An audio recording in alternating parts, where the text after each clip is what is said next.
Hello friends, आप सभी का हमारे यूट्यूब चैनल पे स्वागत है।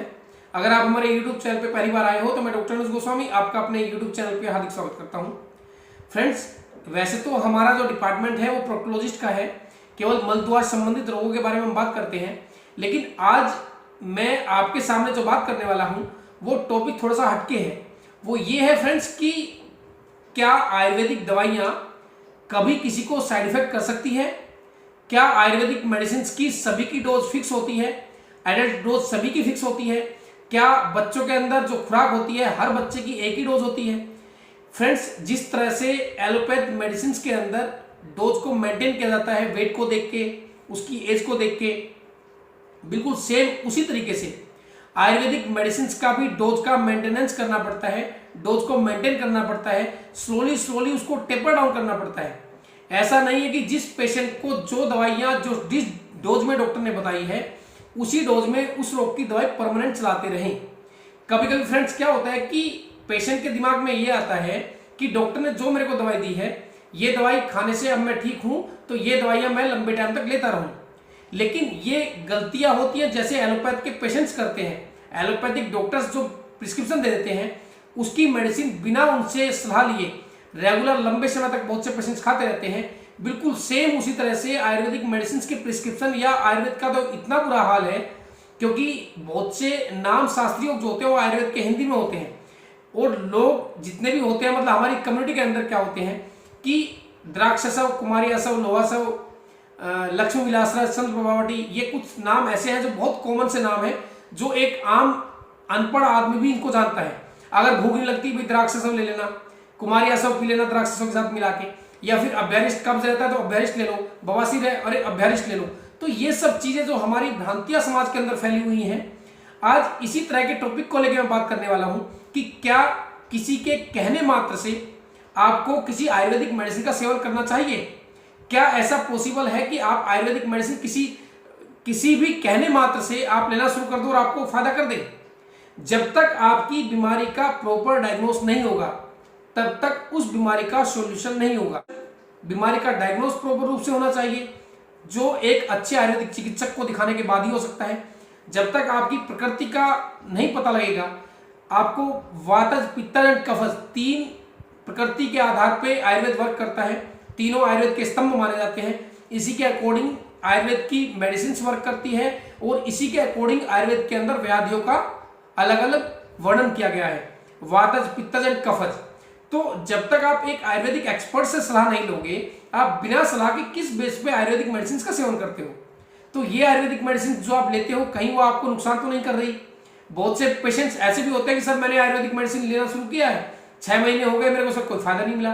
तो कभी कभी क्या होता है कि डिजीज के अकॉर्डिंग जो पेशेंट की डिजीज है, जिस तरह की उसकी कैटेगरी है, उसी के अकॉर्डिंग उसका ट्रीटमेंट बदला जा सकता है, चेंज किया जाता है। डॉक्टर उसको चेंज भी करते हैं, लेकिन कभी भी ऐसा नहीं होता कि आयुर्वेदिक मेडिसिन वर्क नहीं करती।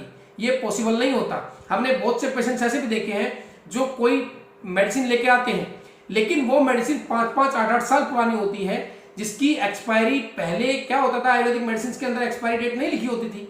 लेकिन अभी क्या है कि हर मेडिसिन के अंदर एक्सपायरी डेट कंपलसरी है, लिखा होना बहुत जरूरी है। तो आप किसी भी तरह की मेडिसिन ले तो इससे पहले ये जरूर देख ले कि उसकी पैकिंग नई है कि नहीं है। ठीक है, तो आज हम इसी तरह की बातों को लेके आज हमने वीडियो बनाया है और इसी टॉपिक को लेके मैं बात करने वाला हूं। हालांकि कोशिश हमारी जो होगी वो मेनली मलद्वार से संबंधित रोगों को लेके होगी। तो चलिए फ्रेंड्स, शुरू करते हैं अपनी वीडियो।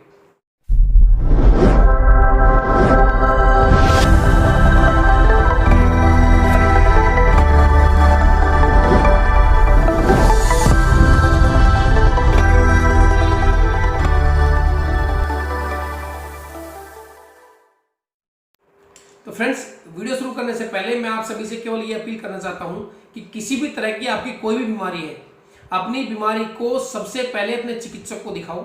अपने चिकित्सक से एक बार कंसल्ट करें। कंसल्ट करने के बाद जो प्रिस्क्रिप्शन डॉक्टर देते हैं उसके अकॉर्डिंग अपना ट्रीटमेंट लें। आप किसी के आस पड़ोस के या किसी भी बंदे के कहने से, कोई भी आपका फ्रेंड है, आपका रिलेशन में हो सकता है कि भी मैंने ये दवाई खाई थी, आप इसको लो, आप इससे ठीक हो जाओगे। जैसे अभी एनोरेक्टल डिपार्टमेंट की चलो बात करते हैं, जैसे बहुत से अर्श कल्याण कैप्सूल पेशेंट्स लेते हैं कोई अर्शहिता लेता है या कोई P6 कैप्सूल लेता है, हेडेंसा क्रीम लगाते हैं, एनो क्रीम लगाते हैं, एनोवेट लगाते हैं, इतनी दवाइयां एनोवेक्टल की है। रोज अखबार में ऐड आते हैं कि बवासीर 3 दिन में जड़ से खत्म। कैसे पॉसिबल होगा? जब तक आपको बीमारी का डायग्नोस नहीं होगा, जब तक आपको यही नहीं पता कि आपकी बीमारी क्या है, क्या आपको जो आपको बवासीर दिखती है क्या वो वाकई में बवासीर है, क्या वो आपके हेमोरॉइड्स हैं, क्या वो अंदर से मोशन के समय बाहर निकलते हैं कि वो अंदर ही रहते हैं, ये डायग्नोस आपने कैसे किया? किस बेस पे आपने मेडिसिन स्टार्ट की थी? इतने पेशेंट्स मैंने देखे हैं जो होता उनको फिशर है, पेशेंट को फिशर बना हुआ है, लेकिन क्या खा रहे हैं? अर्श कल्याण कैप्सूल। बहुत ध्यान से समझना।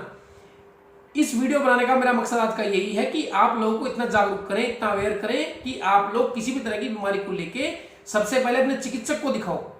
किसी भी आस पड़ोस के बोलने से या अखबार के ऐड देखने से आप ट्रीटमेंट नहीं ले सकते। अपनी बीमारी का भयावह रूप आप खुद करते हो, अपनी बीमारी को खुद बढ़ाते हो। डॉक्टर के पास जब जाते हो जब आपकी कंडीशन ज्यादा रोष हो जाती है।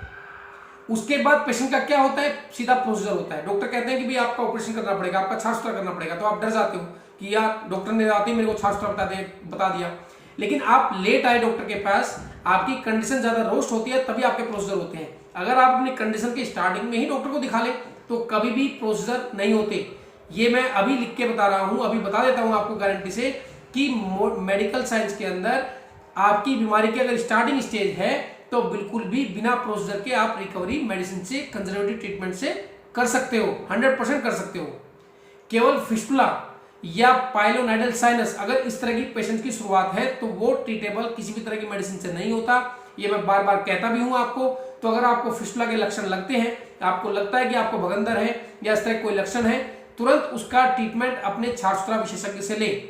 ये तो हुई फिस्टुला की बात। अब फिशर की या पाइल्स की या सेंटिनल टैग की या थ्रोम्बोस पाइल्स की, जब तक आपको कैटेगरी नहीं पता लगेगी अपनी बीमारी की कि आपको बीमारी है क्या, तब तक आप अपनी बीमारी का ट्रीटमेंट प्रॉपर रूप से नहीं ले सकते। तो सबसे बड़ी बात क्या है कि डोज क्या होती है आयुर्वेदिक मेडिसिन की। अभी एनोवेक्टल डिपार्टमेंट के अंदर बहुत से पेशेंट्स मेरे से पूछते हैं कि सर क्या डोज लेनी चाहिए? सर 2-2 गोली आपने बताई है कि 2-2 गोली ले, तो सभी की 2-2 गोली नहीं हो सकती। अगर कोई 50 साल से ऊपर का है तो उसकी हो सकता है कि उसकी कैपेसिटी, उसकी पावर अच्छी हो और उसकी 2-2 गोली डॉक्टर ने रिकमेंड की हो। कुछ पेशेंट्स ऐसे होते हैं जो 40 किलो से भी कम होते हैं, जिनकी हाइट एंड वेट बहुत कम होता है, तो उनको डोज उसी हिसाब से कम कर दी जाती है। ऐसा नहीं है कि डोज आयुर्वेद की फिक्स होती है, ये बिल्कुल दिमाग में रख लो। आयुर्वेद की डोज कोई भी फिक्स नहीं होती। डॉक्टर कभी कभी चेंज कर सकते हैं पेशेंट की प्रकृति और उसकी ताकत के हिसाब से। कभी कभी मैं पेशेंट को खाली पेट सुबह शाम रिकमेंड करता हूं और कभी कभी मेडिसिन को खाना खाने के बाद रिकमेंड करते हैं। कभी कभी प्रेगनेंसी के अंदर भी हम पेशेंट को एडवाइज करते हैं मेडिसिन, जबकि पेशेंट की कुछ मेडिसिन कॉन्ट्राइंडिकेटेड होती है, तो अपनी तरफ से प्रायोरिटी में रखते हैं कि नहीं देनी पड़े मेडिसिन, लेकिन कभी कभी मजबूरी होती है, मेडिसिन देना पड़ता है। तो ये डॉक्टर के विवेक के ऊपर निर्भर करता है कि डॉक्टर किस तरह की मेडिसिन कब देगा। आप घर बैठ के कोई भी मेडिसिन अपने आप ना लें।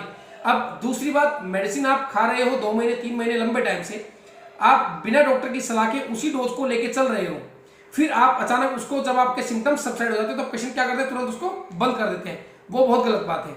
मेडिसिन को स्लोली टेपर डाउन करना पड़ता है, तुरंत बंद करना बहुत खतरनाक होता है। उससे हमारी बॉडी हैबिचुअल होती है। जब हमारी बॉडी को उसकी मेडिसिन की हैबिट पड़ जाती है और अचानक हम उसको बंद करते हैं तो उससे क्या होता है कि वो रोग फिर दोबारा रिपीट होकर आता है और बहुत एग्रेसिव मोड में आता है। अगर हम उस मेडिसिन की, जिस रोग की हम दवाई खा रहे हैं, उसकी हम स्लोली, अभी जैसे बाय चांस मैंने 1 महीना 2-2 गोली खाई, उसके बाद सेकंड मंथ से मैं उसकी 1-1 गोली करूंगा, थर्ड मंथ से उसकी 1 गोली करूंगा 24 घंटे में, उसके बाद स्लोली उसको बंद कर देंगे। ये तरीका होता है टैबलेट्स का। ऐसे ही जो सिर्फ आसवरिष्ट लोग पीते हैं, आयुर्वेद की बहुत दवाइयां पीते हैं, तो बहुत से भूख के लिए, अपना हाजमा ठीक करने के लिए, कोई झंडू पंचारिष्ट पीता है, कोई कुमारी ऐसा, कोई लोहा सब, कोई ताकत के लिए लोहा सब पीता है, कोई द्राक्ष सब पीता है। तो ऐसे जितने भी आसवरिष्ट हैं, जितने भी आयुर्वेद के सिरप हैं, तो सब अपने लक्षणों के आधार पर जो पीते हैं वो भी स्लोली टेपर डाउन करने पड़ते हैं। अगर आप उसको भी on the spot taper down करोगे, ऑन द स्पॉट बंद कर दोगे, तो आपकी बॉडी उसकी जो हैबिचुअल हो रखी थी वो फिर आपके वही सिम्टम्स दोबारा रिजनरेट कर देगी, फिर आपको वही बीमारी दोबारा रिपीट हो जाएगी। तो इसलिए किसी भी मेडिसिन को बंद करने से पहले या शुरू करने से पहले अपने एक आयुर्वेदिक चिकित्सक की, या फिर एलोपैथ की दवाई है तो एलोपैथिक चिकित्सक की, होम्योपैथ की है तो होम्योपैथ चिकित्सक की, एक बार सलाह जरूर ले लें। कोई भी दवाई किसी के कहने से या यूट्यूब पे केवल एक सिरप का बताने के बाद, उसको डिस्क्राइब करने के बाद उसके आधार पे आप ना जाएं, अपने एक्सपर्ट के एक बार सलाह जरूर ले लें। तो फ्रेंड्स, आज तो हमारी वीडियो बनाने का मेन मकसद यही था कि मैं ये चाह रहा था कि जितने भी पेशेंट्स आयुर्वेदिक मेडिसिन लेते हैं उनको ये पता होना चाहिए कि आपकी डोज प्रॉपर रूप से कैसे बनेगी, कितनी डोज आपकी होगी और किस तरह से आपको लेना है और किस तरह से उसको बंद करना है। तो ये केवल एक एक्सपर्ट जान सकता है, ये एक कॉमन आदमी या जो नॉर्मल पेशेंट होता है वो नहीं जान सकता। इसलिए अपनी किसी भी तरह की दवाई लेने से पहले अपने चिकित्सक का परामर्श जरूर ले लें, अवश्य ले लें, बहुत जरूरी होता है। बिना परामर्श के आप किसी भी तरह की दवाओं का सेवन ना करें। इस परामर्श में क्या जाएगा, केवल आपका प्रिस्क्रिप्शन डॉक्टर का जाएगा और कुछ नहीं जाता। आपको ऐसा लगता है कि भाई डॉक्टर प्रिस्क्रिप्शन लेते हैं, डॉक्टर फीस ले लेते हैं, लेकिन वो डॉक्टर अपनी फीस लेता है अपने दिमाग की। अपने दिमाग के लिए ही वो डॉक्टर के नाम से जाना जाता है। अगर वो दिमाग उसका है, उसने उसकी स्टडी की हुई है, वो उस चीज का एक्सपर्ट है, तो आपको उस एक्सपर्ट की राय जरूर लेनी चाहिए। खैर फ्रेंड्स, आज तो हमारी वीडियो में इतना ही है। अगर आपको हमारे द्वारा दी गई जानकारी अच्छी लगती है तो हमारे चैनल को सब्सक्राइब कर लें, लाइक करें, कमेंट करें। किसी भी तरह की आपकी क्वेरी हो तो जय हिंद, जय भारत।